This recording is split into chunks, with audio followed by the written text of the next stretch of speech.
నేను ఆగస్టు 9వ తారీఖున శని హోమం జరిపిస్తున్నానండి.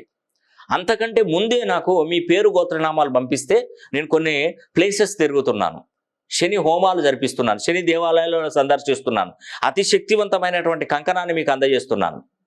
నిజంగా ఇలాంటి అన్నీ కూడా నేను తిరిగి చూపించిన బాధ్యత నాది. నేను నా వారాహి హోమం చేసినప్పుడు కూడా కరుంగల్ మాలలో కనీసం ఒక 10-15 దేవాలయాలు ఫేమస్ టెంపుల్లో పూజలు జరిపించి తీసుకొచ్చి వాళ్ళకు డిస్ట్రిబ్యూట్ చేస్తున్నామండి. ఇప్పుడు మన అదృష్టం బాగుంది, శని వక్రగతిలో వచ్చాడు. శని కుంభరాశిలో ఉన్నప్పుడు మాత్రమే శని హోమం జరిపించుకోవాలి. ఇది 30 సంవత్సరాలకు కానీ రాదండి. మళ్ళీ ఇప్పుడు మిస్ అయితే 30 ఏళ్లకు కానీ రాదు. మన అదృష్టం బాగుండి మళ్ళీ రివర్స్లో వక్రగతిలో వచ్చాడు. అందుకే మనకు కుంభరాశి వారు కానీ, మీనరాశి వారు కానీ, మేషరాశి వారు కానీ, ధనుస్సు సింహరాశి వారికి తప్పకుండా శని హోమం. ఎందుకంటే అర్ధాష్టమ శని, అష్టమ శని నడుస్తుంది, ఏళ్ళనాటి శని నడుస్తుంది ఈ 5 రాశులకి. ఖచ్చితంగా శని హోమం జరిపించుకోండి. శని సింగనాపూర్కి వెళ్ళి కంకణాలు పూజిస్తాను. మందపల్లి తూర్పుగోదావరి జిల్లాకి వెళ్ళి శని దేవాలయంలో పూజలు జరిపిస్తాను.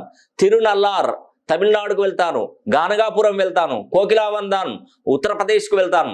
శనిదేవ్ మందిర్ ఉంది మధ్యప్రదేశ్ గ్వాలియర్లో ఉంది, అక్కడ కూడా పూజలు జరిపిస్తాను.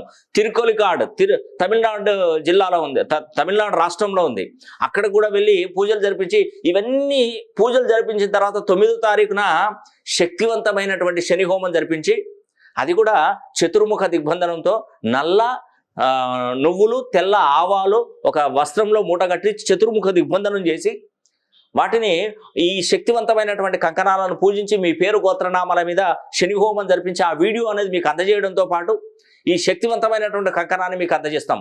ఇది పెద్దగా కాస్ట్ ఏం తీసుకోవట్లేదండి, అసలు తక్కువ అండి, చాలా చాలా తక్కువలో తీసుకుంటున్నాను. ప్రతి ఒక్కరూ పేరున ఈ యొక్క శని హోమాన్ని జరిపించ